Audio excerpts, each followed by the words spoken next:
ચાલો બબે ચમચી જળની ચડાવો. હાલો ભુવા બાપુ.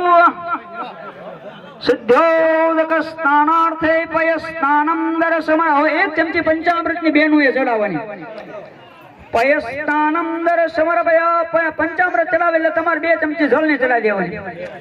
બસ. પય સ્નાનાર્થે સિદ્ધોદક સ્નાનમ દર્શમરભય નમો નમઃ. ફરી વખત 1 ચમચી પંચામૃતની ભગવાનને આપણે મધથી સ્નાન કરાતે ભાવના કરવાની. સિદ્ધોદક સ્નાનાર્થે પય સ્નાનમ દર્શમરભય નમો નમઃ. ચાલો 2 ચમચી ચોખ્ખું જળ. જળ એટલે પાણી. પય સ્નાનાર્થે સિદ્ધોદક સ્નાનમ દર્શમરભય નમો નમઃ. ચાલો ફરી વખત 1 ચમચી પંચામૃતની ભગવાનને આપણે ઘીથી સ્નાન કરાતા ભાવના કરવાની. પય સ્નાનાર્થે સિદ્ધોદક સ્નાનમ દર્શમરભય. હાલો મારે 1 ચમચી પંચામૃત ચડાવજો બાપા. ચડાવી દીધી અહીંયા. હાલો 2 ચમચી રાજુભાઈ જળની ચડાવો. પય સ્નાનાર્થે સિદ્ધોદક સ્નાનમ દર્શમરભય. હાલો ફરી વખત 1 ચમચી પંચામૃતની ભગવાનને આપણે ઘીથી સ્નાન કરાતા ભાવના કરવાની. સિદ્ધોદક સ્નાનાર્થે પય સ્નાનમ દર્શમરભય નમો નમઃ.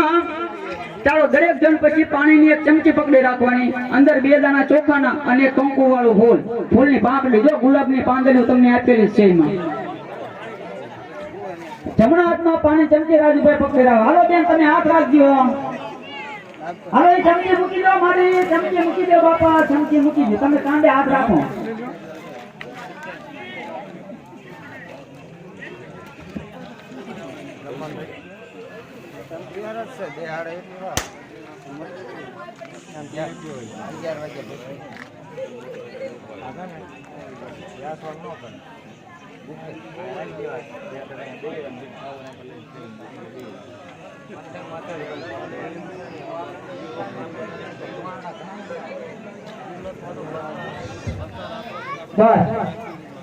ચાલો હાલો વાતો ને. જો આપણે ગણપતિ દાદાનું પૂજન કર્યું તો ભગવાનના ચરણ કમળ કે કોને કહેવામાં આવે તો પગ હોય ને પગ એને ચરણ કમળ કહેવાય. તો ભગવાન ગણપતિ દાદાને આપણે પગ ધોતરે મનિન્દ્ર એ ભાવના કરવાની. મુકંદ્ર દેવાતા લંબં ઘોરં ભેદેગ્રીમ યત પ્રભા પરહં વંદે પરમાનંદન માધવ. એ જળની ચમચી વચ્ચેની જે સોપારી છે ત્યાં અર્પણ કરી દો. તમે ગણપતિ દાદાને ત્યાં નીચે અર્પણ કરો. બસ. હવે જો બ્રાહ્મણ લોટીમાં દરેકને જળ ભરેલું. જળ એટલે પાણી બરોબર. કળશ હાથમાં લઈને ભગવાનને આપણે અભિષેક કરવાનો. એ ચમચી વાટકામાં મૂકી દો. ચમચી વાટકામાં મૂકી દો અને ઝીણી ઝીણી ધાર કરો. પ્રકાશભાઈ રોટી હાથમાં રાખજો.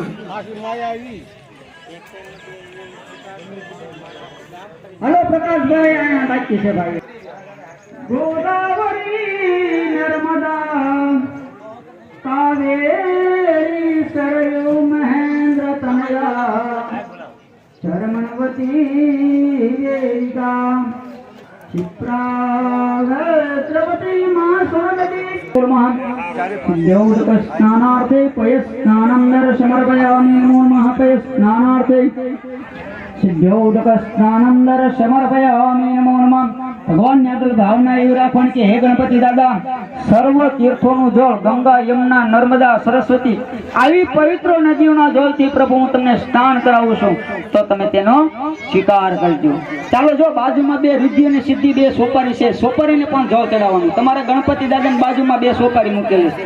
ચાલો બે સોપારીને જળ ચડાવી દો પછી દરેકને જોઈને પડ્યો આપેલો જ છે પડ્યો એટલે ઓલો જે સફેદ કલરનું જે વાત કર્યો ને જો ખાલી બધાને ત્યાં મૂકેલા છે આગળ તમને ત્યાં જોઈને બધા દરેક માણસ ગોઠવેલા છે તમને પડ્યો આપશે એક ભાઈ પડ્યો આપજો એમાં 3 સોપારી મૂકો તમારી ગણપતિ દાદાની મૂર્તિ અને બે સોપારી મૂકો બસ ના કુંડ ઉપર રાખો એટલે તમને ફાવે અને વાટકાની અંદર જો દરેકને કંકુ આપેલું છે એમાં થોડું પાણી નાખો એટલે કંકુ પલ્લી જાય। સ્ટીલના વાટકાની અંદર દરેકને કંકુ આપેલું છે એમાં થોડું પાણી નાખવાનું એટલે કંકુ પલ્લી જાય છે। બસ ચાલો દરેક જણ ચાલો ભાઈ પડ્યો રહ્યો ને ભાઈ પ્રકાશભાઈ એ પડ્યો ઓલા કુંડ ઉપર મૂકો હાથમાં ન રાખજો બસ કારણ કે આ મારે કેટલી જગ્યા ભગવાન ધ્યાન દેવાનું।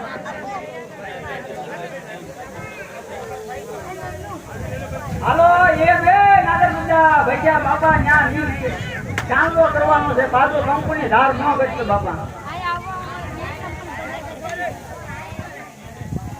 એક પૂરું પડી અહીંયા હવે તમે વાટકો મૂકીએ પેલા બસ હવે ચાંદલો કરો જો મેં તમને પલાળેલું કંકુ તમને યાદ તો 5 રૂપિયા તમને કહું છું ગુરુર બ્રહ્મા ગુરુર વિષ્ણુ ગુરુર દેવો મહેશ્વર પછી જો અબીર ગુલાલ ને કંકુ દરેક પડિયામાં તમને આપેલું છે જે સૂકું છે ને કલર વાળું આ દરેક વસ્તુ ચડાવવાની પછી ચોખા નાળાથડીના કટકાથી વસ્ત્રદાન અને ફૂલ ગુરુર બ્રહ્મા ગુરુર વિષ્ણુ ગુરુર દેવો મહેશ્વર ગુરુર સાક્ષાત પરબ્રહ્મ તસ્મૈ શ્રી ગુરુવે નમઃ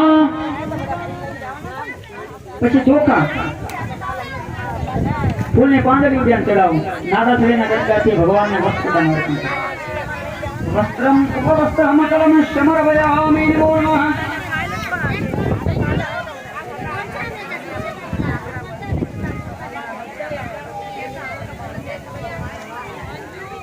ચાલો ત્યાં થઈ ગયો પ્રકાશભાઈ તમારે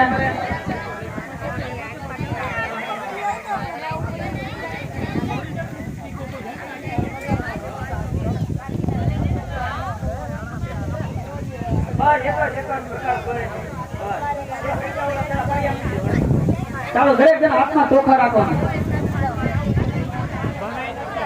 જમણા હાથમાં ચોખા રાખજો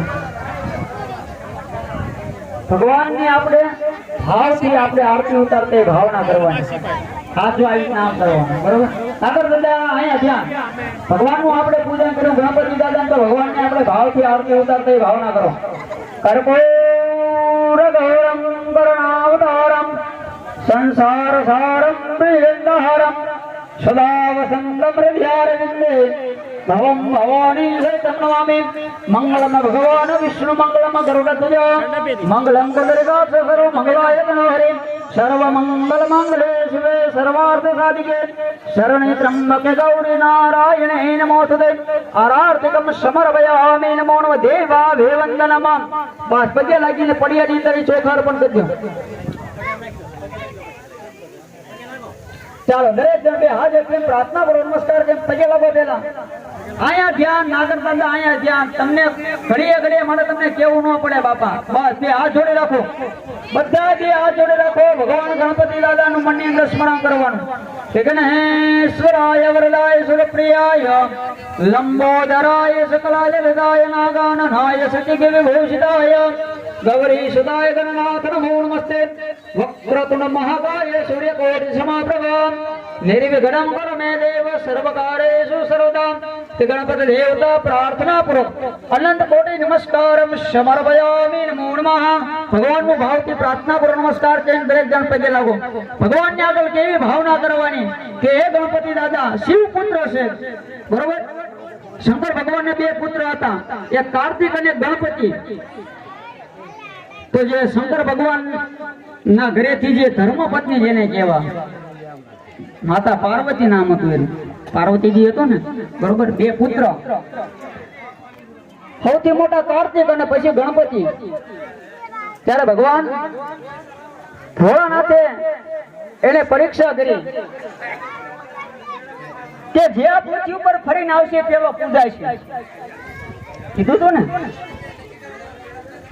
તો કાર્તિક નું વાહન મોર હતું અને ગણપતિ નું વાહન હતું ઉંદર મૂષક જેને કહેવામાં મૂષક એટલે ઉંદર તો ભગવાને એની વ્યાખ્યા કરી કે જે કોઈ પ્રદક્ષિણા થઈને આવશે પૃથ્વીની અંદર પેલો પૂજાય છે તો ઓલાનું વાહન ઉંદર હતું અને કાર્તિક નું વાહન મોર હતું તો કાર્તિક ને એમ થયું કે મારું વાહન તો મોર છે હમણાં ઉડીને હું તરત પાછું હું આવીશ અને કે આનું વાહન તો તે ઘણા ઉંદર છે કે હવે આ ઉંદર ઉપર આની સવારી કઈ રીતે થાય બરોબર કારણ કે ભગવાન ભોળાનાથ પોતાના સાનિધ્યની અંદર જયારે બેઠા હતા ત્યારે કાર્તિક પેલા ગણપતિ પોતે પ્રદક્ષિણા કરીને આવ્યા ત્યારે ભગવાન મહાદેવજી એને વરદાન આપ્યું કે જા નવકંઠ પૃથ્વીની અંદર પેલી તારી સ્થાપના થાય છે એટલે ગણપતિ દાદાનું હંમેશા પહેલું સ્થાપન થાય છે ને આપણે બરોબર વિઘ્ન હર્તા છે તો ભાવથી પ્રાર્થના પૂર્વક નમસ્કાર કરીને ભગવાન ગણપતિ દાદાનું મનની અંદર ધ્યાન ધરી પ્રાર્થના પૂર્વક નમસ્કાર કરીને દરેક જણ પગે લાગો. વિઘ્નેશ્વરાય વરદાય સુરપ્રિયાય લંબોદરાય સકલાજડિતાય નાદાનનાય સજ્જ વિભૂષિતાય ગૌરી સદાય ગણનાથ નમો નમસ્તે.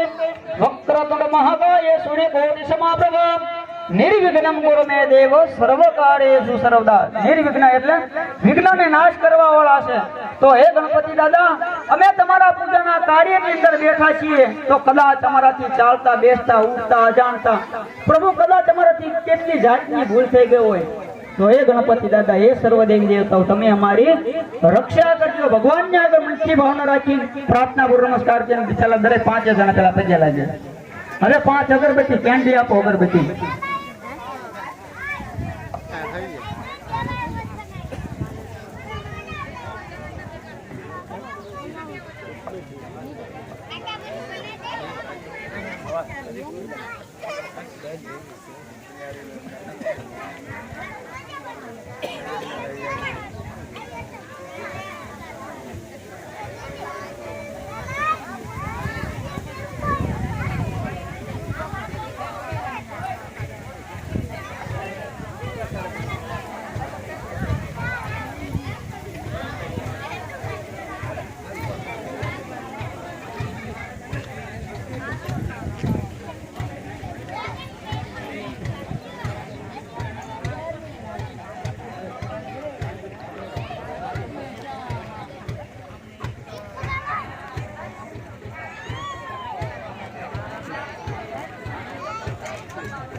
ચાલો, જો દરેકને અગરબત્તી આપી છે તો ભગવાનને આપણે આરતી ઉતારવાની. આરતી કેવી રીતે?